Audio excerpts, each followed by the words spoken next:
Madam, ये सवाल गलत है। मैं इसे ठीक कर सकता हूँ। अब तू मुझे सिखाएगा कि कौन सा सवाल सही है और कौन सा सवाल गलत का। मैडम, आप अपनी मर्यादा भूल रही हैं। एक सड़क पर घूमने वाले बच्चे को आप क्लास में बिठाकर उन बच्चों का अपमान कर रही हैं। सर, अगर इस स्कूल में इस गरीब बच्चे के लिए जगह नहीं है, तो यहाँ मेरे लिए भी जगह नहीं है। शहर की सबसे बड़ी अनाज और सब्जी मंडी में 14 साल का एक दुबला पतला लड़का अमित अपने छोटे छोटे हाथों में लोहे का भारी तराजू थामे खड़ा रहता था। उसके कपड़े फटे हुए थे और पैरों में चप्पल तक नहीं थी, लेकिन उसकी आंखों में एक अजीब सी चमक थी। ऐसी चमक जो आमतौर पर किसी वैज्ञानिक की आंखों में तब होती है जब वह कोई नया आविष्कार करता है। अमित का जीवन मंडी की धूल और सब्जियों के वजन के बीच सिमटा हुआ था। उसके पिता के गुजर जाने के बाद घर की पूरी जिम्मेदारी उसके इन नन्हे कंधों पर आ गई थी। उसकी माँ सरोज देवी, जो कभी गांव के बच्चों को अक्षर ज्ञान दिया करती थीं, अब बीमारी के कारण बिस्तर पर थीं। अमित के पास स्कूल जाने का समय नहीं था, क्योंकि अगर वह स्कूल जाता तो शाम को घर का चूल्हा नहीं जलता। अमित भले ही स्कूल का छात्र नहीं था, लेकिन मंडी ही उसकी प्रयोगशाला थी।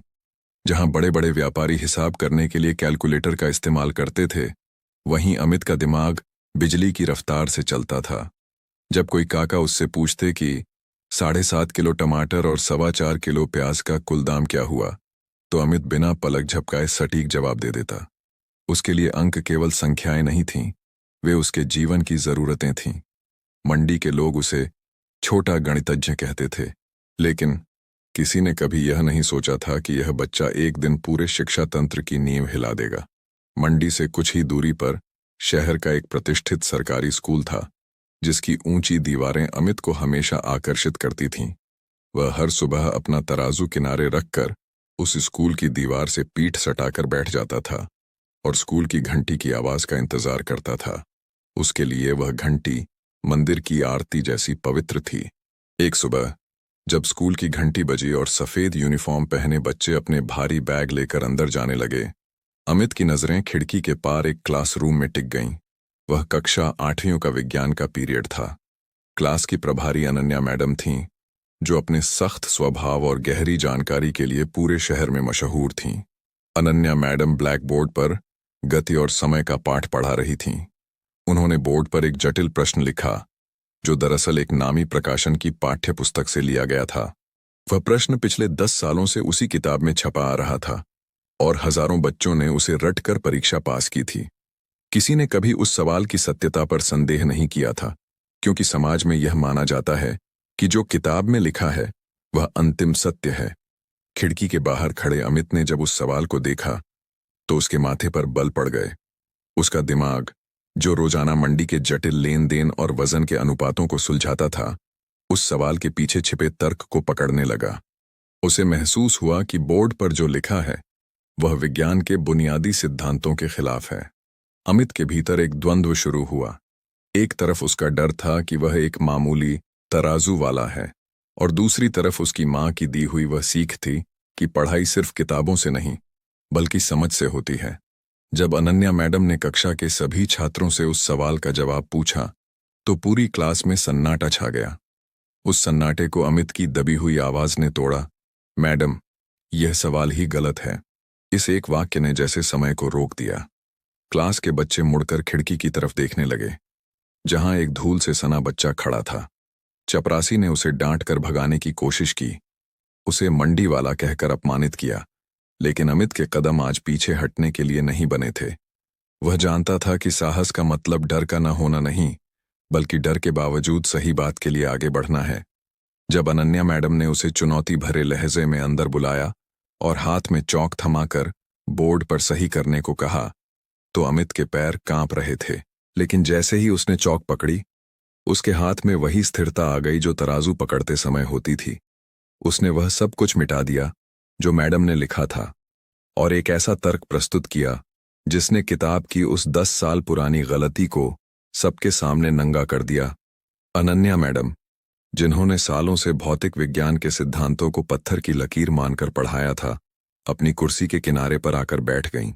उनके सामने एक ऐसा लड़का खड़ा था जिसके कपड़ों से पसीने और कच्ची सब्जियों की गंध आ रही थी, लेकिन जिसके हाथों में चौक पकड़ने का अंदाजा किसी अनुभवी प्रोफेसर जैसा था। अमित ने बोर्ड पर अनन्या मैडम द्वारा हल किए गए समीकरण को पूरी तरह से मिटा दिया।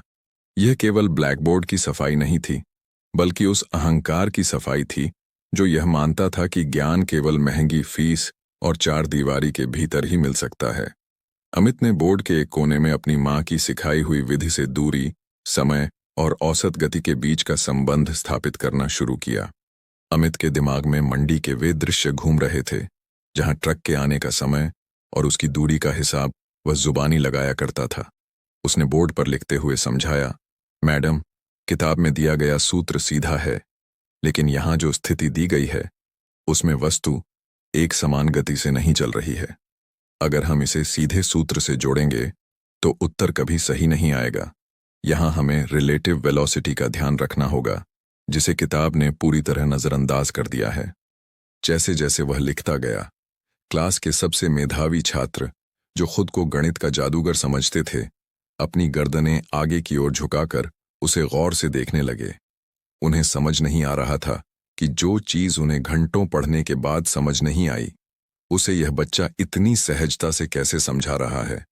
अनन्या मैडम की आंखों में पहले गुस्सा था, फिर हैरानी आई और अंत में एक गहरी स्वीकृति। उन्होंने अमित के लिखे एक एक स्टेप को अपने टीचिंग नोट्स से मिलाया। मैडम को अब अपनी गलती का एहसास हुआ। दरअसल वह किताब की गलती थी जिसे उन्होंने कभी चुनौती नहीं दी थी। मैडम ने महसूस किया कि अमित ने न केवल सवाल सही किया है, बल्कि उसने विज्ञान की उस आत्मा को छुआ है जो क्यों और कैसे पर आधारित होती है, न कि क्या पर। उन्होंने कांपते हुए स्वर में पूछा, बेटा, तुमने यह सब कहाँ सीखा? कौन से स्कूल में जाते थे पहले? अमित की आंखों में एक नमी छा गई। उसने नीचे देखते हुए कहा, मैडम, मैं कभी स्कूल नहीं गया। मेरी माँ स्कूल में बच्चों को पढ़ाती थीं।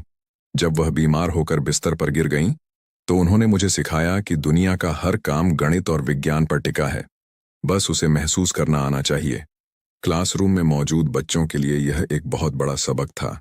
वे बच्चे जो ब्रांडेड जूतों और नई किताबों पर गर्व करते थे, आज एक नंगे पैर वाले बच्चे के सामने बौने नजर आ रहे थे। अनन्या मैडम ने महसूस किया कि अमित जैसे हीरे को मंडी की धूल में नहीं छोड़ना चाहिए। उन्होंने अमित से वादा किया कि वे उसे अपनी क्लास में बिठाएंगी, लेकिन यह सफर इतना आसान नहीं था। जैसे ही इस बात की खबर स्कूल के प्रिंसिपल श्री वर्मा को लगी, वे तुरंत क्लास में आ धमके। प्रिंसिपल वर्मा एक अनुशासन प्रिय और नियमों के पक्के इंसान थे, लेकिन उनके लिए नियम इंसानियत से ऊपर थे। उन्होंने अमित की फटी हुई हालत देखकर उसे तुरंत बाहर निकलने का आदेश दिया। उनके लिए अमित एक अतिक्रमण जैसा था जो स्कूल की छवि खराब कर रहा था। प्रिंसिपल का तर्क था कि एक बिना यूनिफॉर्म और बिना एडमिशन वाला बच्चा स्कूल की मर्यादा के खिलाफ है। अमित ने चुपचाप अपना पुराना तराजू उठाया।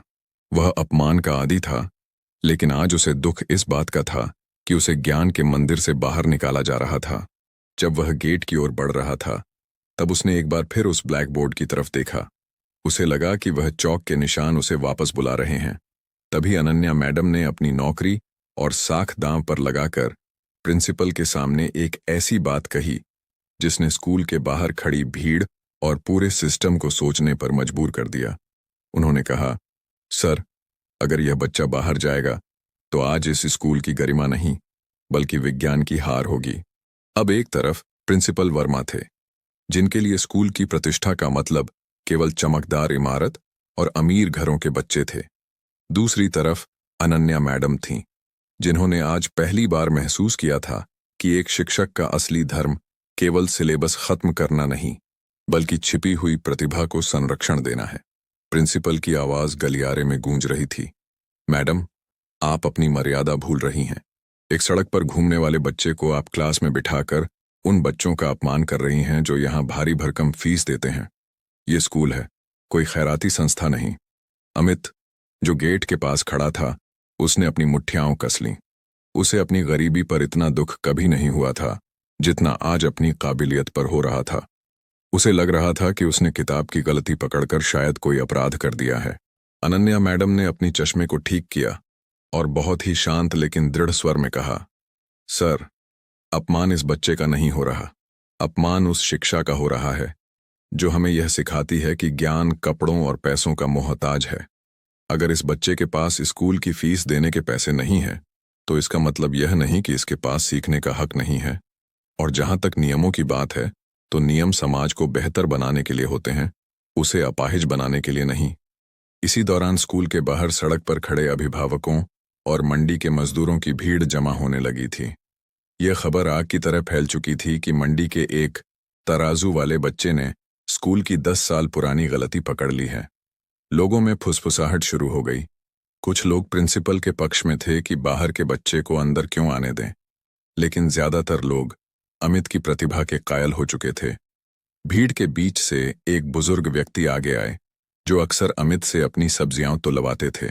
उन्होंने चिल्लाकर कहा, साहब, अगर यह बच्चा गलत होता तो आप इसे धक्के मारकर निकाल देते, लेकिन यह बच्चा आपसे ज्यादा होशियार निकला, इसलिए आपको डर लग रहा है। यह सुनते ही भीड़ का दबाव बढ़ गया। प्रिंसिपल वर्मा ने जब देखा कि मामला हाथ से निकल रहा है, तो उन्होंने अनन्या मैडम को धमकी भरे लहजे में कहा कि उन्हें अपनी नौकरी से हाथ धोना पड़ सकता है। अनन्या मैडम ने बिना एक पल सोचे अपना आईडी कार्ड मेज पर रख दिया और कहा, अगर इस स्कूल में प्रतिभा के लिए जगह नहीं है, तो यहां मेरे लिए भी जगह नहीं है। मैं आज से अमित को अपने घर पर पढ़ाऊंगी। यह एक शिक्षक का सबसे बड़ा विद्रोह था। तभी माहौल में एक नया मोड़ आया। भीड़ में से अमित की मां की एक पुरानी सहेली कमला बुआ आगे आईं। उन्होंने नम आंखों से प्रिंसिपल को बताया कि अमित की मां सरोज देवी कितनी स्वाभिमानी महिला थीं। उन्होंने बताया कि कैसे बीमारी के बावजूद सरोज ने अपनी आखिरी सांस तक गांव के गरीब बच्चों को मुफ्त में अक्षर ज्ञान दिया था। उन्होंने कहा, आज उसी का बेटा दर दर भटक रहा है क्योंकि उसके पास रंगीन कपड़े नहीं हैं। क्या यही आप लोगों की शिक्षा है? कमला बुआ की बातों ने भीड़ की सोई हुई संवेदनाओं को झकझोर दिया। अचानक वह भीड़ जो तमाशा देखने आई थी, वह अमित की ढाल बन गई। एक एक करके लोग आगे आने लगे। किसी ने कहा, मैं इसकी वर्दी के पैसे दूंगा। किसी महिला ने कहा, मैं इसके खाने का इंतजाम करूंगी। प्रिंसिपल वर्मा ने जब देखा कि समाज के हर वर्ग के लोग, अमीर और गरीब, एक साथ खड़े हैं, तो उनका अहंकार टूटने लगा। उन्हें समझ आ गया कि शिक्षा का उद्देश्य केवल डिग्रियां बांटना नहीं, बल्कि अमित जैसे हीरों को तराशना है। उन्होंने अपनी हार स्वीकार की और कांपते हुए स्वर में अमित को वापस अंदर बुलाया। लेकिन अमित अब वह सहमा हुआ बच्चा नहीं था। उसने प्रिंसिपल की आंखों में आंखें डालकर पूछा, सर, क्या मैं यहां इसलिए पढ़ूंगा क्योंकि सब लोग चिल्ला रहे हैं, या इसलिए क्योंकि मैं पढ़ने के काबिल हूं? प्रिंसिपल ने पहली बार अमित के सिर पर हाथ रखा और कहा, बेटा, तुम इस स्कूल की जरूरत हो, स्कूल तुम्हारी जरूरत नहीं। अमित का स्कूल में पहला आधिकारिक दिन किसी उत्सव से कम नहीं था। हालांकि उसके पास अब भी वही पुरानी चप्पलें थीं, लेकिन अनन्या मैडम ने उसे स्कूल की नई यूनिफॉर्म लाकर दी थी। जब अमित ने पहली बार सफेद शर्ट और नीली पैंट पहनी, तो उसे लगा जैसे उसने कोई सुरक्षा कवच पहन लिया हो। क्लासरूम में प्रवेश करते समय उसकी झिझक अब सम्मान में बदल चुकी थी। जो बच्चे कल तक उसे तराजू वाला कहकर चिढ़ाते थे, आज वे उससे गणित के कठिन सवाल पूछने के लिए कतार में खड़े थे। अनन्या मैडम ने एक साहसी निर्णय लिया और अमित को क्लास की सबसे अगली बेंच पर बिठाया। उन्होंने पूरी क्लास के सामने कहा, सीखने की कोई उम्र या स्थिति नहीं होती, बस एक अटूट जिज्ञासा होनी चाहिए। अमित ने हमें सिखाया है कि सच के लिए खड़ा होना ही सबसे बड़ी शिक्षा है। धीरे धीरे समय बीतता गया। अमित ने न केवल विज्ञान और गणित में महारत हासिल की, बल्कि उसने अंग्रेजी के उन शब्दों को भी जीत लिया जो कभी उसे डराते थे। वह दिन भर स्कूल में पढ़ता और शाम को अपनी बीमार मां की सेवा करता। उसकी लगन को देखकर शहर के जिला अधिकारी डीएम भी प्रभावित हुए। एक दिन स्कूल के वार्षिक उत्सव में अमित को मुख्य वक्ता के रूप में बुलाया गया। मंच पर खड़े होकर उस 14 साल के बच्चे ने जो कहा, उसने सबकी आंखें नम कर दीं। अमित ने कहा, मेरा तराजू केवल सब्जियां नहीं तौलता था, वह मुझे यह भी बताता था कि समाज में ज्ञान का पलड़ा भारी है या पैसे का। आज मुझे खुशी है कि इस स्कूल ने ज्ञान को चुना। अमित की इस यात्रा ने स्कूल के पाठ्यक्रम को भी बदल दिया। अमित द्वारा पकड़ी गई गलती के बाद शिक्षा बोर्ड ने राज्य भर की किताबों की समीक्षा करवाई और सैकड़ों गलतियों को सुधारा गया। अमित रातों रात एक छोटा हीरो बन गया था, लेकिन उसका असली सपना अभी बाकी था। वह अपनी माँ के उस अधूरे काम को पूरा करना चाहता था जो उन्होंने गांव में शुरू किया था। वह नहीं चाहता था कि किसी और बच्चे को सिर्फ इसीलिए स्कूल से बाहर खड़ा होना पड़े क्योंकि उसके पास तराजू है, किताब नहीं। 10 साल बाद शहर के उसी मंडी वाले इलाके में जहां कभी शोर और धूल का साम्राज्य था, आज एक भव्य इमारत खड़ी है। उस इमारत के मुख्य द्वार पर सुनहरे अक्षरों में लिखा है, सरोज शिक्षा केंद्र, जहां प्रतिभा गरीबी की मोहताज नहीं। यह अमित द्वारा स्थापित एक मुफ्त कोचिंग सेंटर है जहां उन बच्चों को पढ़ाया जाता है जो दिन में मजदूरी करते हैं और रात में वैज्ञानिक बनने के सपने देखते हैं। अमित अब खुद एक प्रसिद्ध लेखक और वैज्ञानिक बन चुका है। उसकी लिखी किताब सरल विज्ञान आज देश के हर स्कूल में पढ़ाई जाती है। कहानी के अंत में अमित अक्सर उसी पुरानी स्कूल की दीवार के पास जाकर बैठता है जहां वह कभी नंगे पैर बैठता था। वह आज भी उस स्कूल की घंटी की आवाज सुनता है, लेकिन अब वह आवाज उसे बुलाती नहीं, बल्कि उसे याद दिलाती है कि उसने अपना वादा पूरा किया है। अमित की कहानी हमें सिखाती है कि यदि आपके पास सच बोलने का साहस और समझने की शक्ति है, तो आप न केवल एक किताब बल्कि पूरे सिस्टम को बदल सकते हैं।